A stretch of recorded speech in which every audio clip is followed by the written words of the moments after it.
Hello everyone, and thank you for taking the time to check out this video presentation. Today I'm going to be comparing two of my all-time favorite auto-loading rifle platforms, the SKS, or Samozarядный Karabin Systemy Simonova, and the AK, or Avtomat Kalashnikova.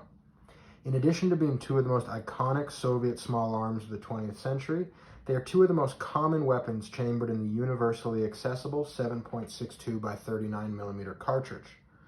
While I will save the complete history of these rifles for a future video, it should be noted that they are both products of the Soviet experience of the Second World War. Like many other nations, the Soviet Army was forced to fight the greatest conflict in history using primarily antiquated pre-World War I era technology, specifically the three-line or Mosin-Nagant series of rifles. On a battlefield populated with M1 Garands, FG-42s, and ultimately the STG-44, manually operated weapons were truly a liability, and Soviet casualties were enormous. After Soviet victory in Berlin, auto-loading rifles like the SKS and AK were adopted as part of a larger movement towards modernization. While the AK and SKS were originally intended to serve side by side, the Soviets quickly discovered that their modernized doctrine of warfare had little use for the SKS. In the presence of intact supply lines and cohesive unit structure, the AK could do everything the SKS could do, and much more. The select fire capability of Kalashnikov's rifle was a tremendous force multiplier on the modern battlefield, where outcomes are determined by fire superiority and skillful maneuvering of elements. There is a reason that 70 years after its original adoption, modernized AK variants can still be found in the armories of elite combat units in developed nations, whereas the same can't be said for the SKS. The story of the SKS did not stop in the 1940s, however. While the modern Soviet military had little use for it, Simonov's design found its calling serving a different type of soldier. Beloved by early Chinese regulars, Vietnamese guerrillas, and Balkan ethnic fighters alike, the SKS proved to be a weapon of choice for non-state actors and second-rate militias. It can still be found being used to great effect in Syria, North Africa, and elsewhere. Today I will be presenting my argument that while it's an inarguably inferior military rifle, the SKS actually does a better job than the AK at meeting the needs of most American civilian firearms owners.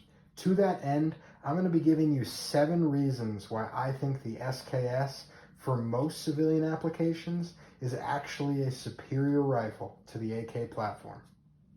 Before I get into that, however, I want to do 2 really quick disclaimers. First, if you haven't got the point already, I'm talking about civilian applications.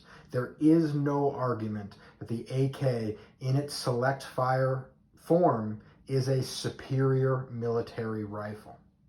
Additionally, please understand that I'm a huge fan of both of these rifle platforms. I'm in no way trying to discourage anyone from buying AKs or saying that if you have an AK, you should trade it in for an SKS. Ultimately, neither of these weapons is really optimal for most civilian applications, and for that reason, a lot of this is just a thought experience anyway. For whatever it's worth, I think that most people would be better served with a standard configuration AR-15.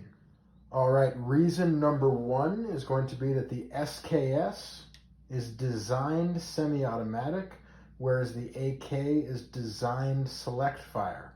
That becomes an issue for American civilian firearm owners because they're going to have both of these weapons in semi-automatic. What that means is that the SKS is going to be functioning as intended, whereas the AK is going to be functioning in a different configuration than it was intended.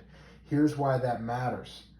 The SKS has a last round bolt hold open feature. What that means is that when you fire your last round, the bolt will lock back, giving you a tactile and visual indicator that you are out of ammunition. With the AK, which is designed to be fired on select fire using controlled bursts, it does not have a last round bolt hold open because that's not as important as of a feature on a select fire weapon. Statistically speaking, when you're firing controlled bursts, you will recognize that you are out of ammunition when your burst is cut short before you release the trigger. When firing a 30-round magazine on semi-automatic, unless you're an idiot savant, you are not going to be able to recognize when you are out of ammunition. That means that with the AK in its semi-automatic configuration, you are highly likely to find yourself in a situation where you take the time to line up a good sight picture, get a good trigger pull, and your gun goes click. That will not happen with the SKS.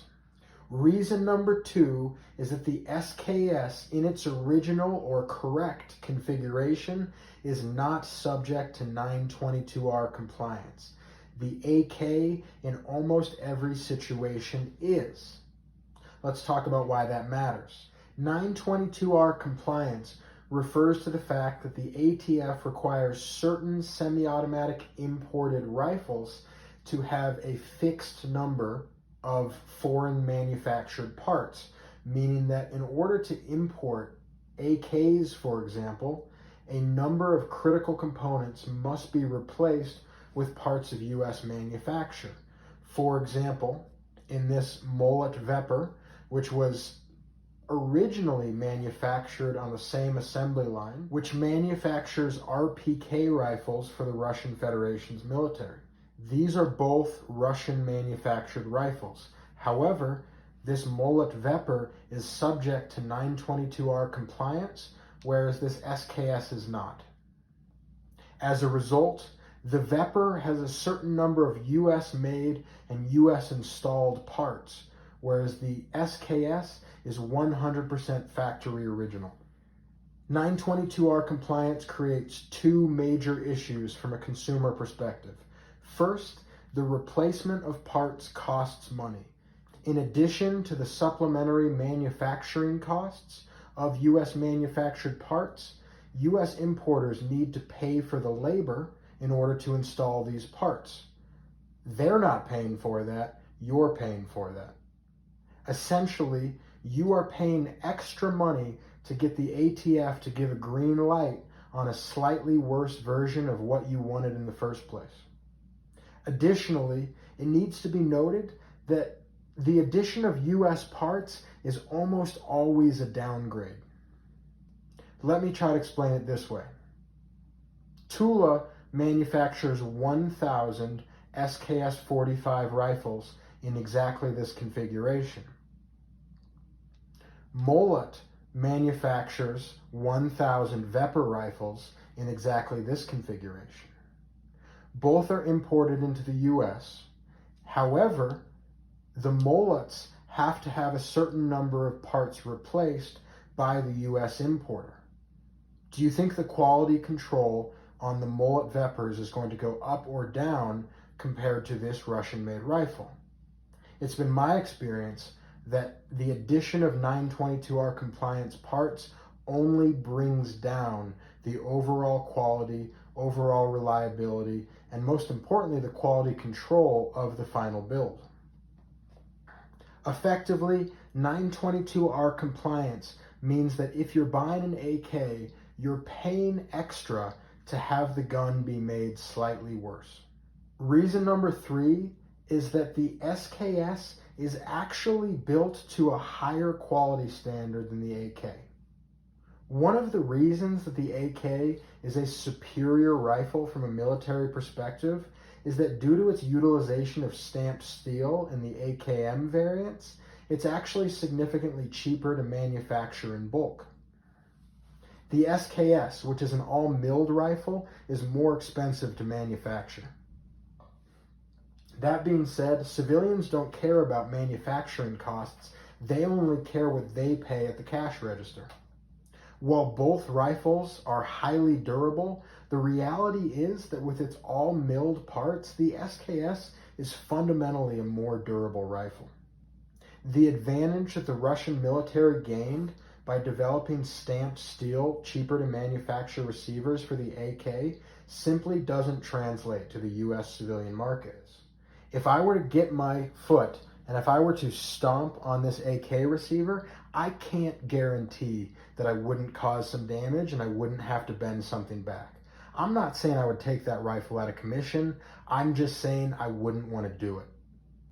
Imagine me stomping that SKS. I'm far more worried about my foot than I am about the rifle. Reason number 4 is going to be the weight and characteristics of the feeding devices. Obviously, because it's intended to be a select fire rifle, the AK feeds from these 30-round detachable box magazines. In a select fire configuration, this is crucial. The SKS, on the other hand, feeds from its Mauser-style 10-round stripper clips. Here's the thing. Stripper clips are way lighter to carry than detachable box magazines. If you're carrying a combat loadout of 210 rounds, which means 21 stripper clips or 7 detachable box magazines, the weight difference is pretty substantial. 210 rounds of 7.62 by 39 millimeter plus 7 steel AK mags is going to weigh 12.6 pounds. You can bring that down to 10.4 pounds if you use polymer magazines, but quite frankly, I just don't enjoy shooting AKs with polymer mags. The total weight of 210 rounds plus 21 SKS stripper clips is 8.2 pounds. That means you're saving more than 4 pounds for the same amount of ammunition and the same amount of feeding devices when compared to the AK loadout. This is of huge appeal to guerrilla militaries, non-state actors, and it really translates to civilians as well. Another huge advantage of the SKS's fixed magazine is that it's low to the ground and it allows the operator to get low to the ground. Due to the size of the AK magazine, if you're going prone, you really need to have your head about 1.5 feet in the air. Finally, due to the Mauser-style action of the SKS, it's actually intended to be pretty user-friendly if all you have is a pocket full of loose ammunition. You can maintain a respectable rate of fire using an SKS with no feeding devices whatsoever. That's simply not true for the AK. The moment you run out of loaded AK magazines, you effectively become useless. So while the SKS is simply incapable of creating the fire superiority which is possible with a select fire AK, when you look at them side by side in their semi-automatic configurations, the SKS actually brings significant advantages to the table that the AK simply lacks. Reason number 5 is going to be the gas piston. Well, ultimately both systems are very reliable. The SKS utilizes a short stroke gas piston, which is quite simply a more elegant design. Whereas the long stroke AK gas piston results in the entire mass of the gas piston, bolt, and bolt carrier moving simultaneously, the short stroke gas piston of the SKS allows that mass to be separated, creating a more pleasant, controllable, and inline recoil impulse. Reason number 6 is going to be ergonomics. This one I only kind of count because this one's pretty subjective, but a lot of Americans, particularly civilians, grew up in situations like me where they shot traditionally stocked rifles, M14s, Remington 700s, Mauser pattern bolt action rifles. The reality is that a lot of Americans, particularly older Americans, have already developed marksmanship skills on platforms which translate directly to the SKS. Now, that being said, I do understand that there are many Americans who are learning on AR platforms these days, and if you've grown up shooting an AR, the AK does make a little bit more ergonomic sense. That being said, there are still inherent advantages to the SKS. 2 that jump out at me immediately are going to be the extended barrel length and the extended sight radius. The extended barrel length creates less perceived muzzle blast as well as less perceived recoil.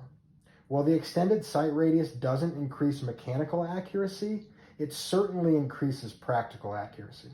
Reason number 7 is going to be value. Here's the thing. When you're dealing with foreign and surplus firearms, the price you pay at the gun store oftentimes has very little to do with the actual value of the rifle. In this particular case, the SKS, which you see on top, is going to be worth somewhere in the ballpark of $500 to $800 in the United States. The AK below it is going to be worth more like $1,500 to $2,000. This is particularly interesting when if you go back to reason number 3, that SKS almost certainly cost more to manufacture than the AK. Well, you might be thinking, well, this isn't a fair comparison because mullet Vepers are particularly expensive AKs, and that's true, but the thing is, the general ratios seem to hold true.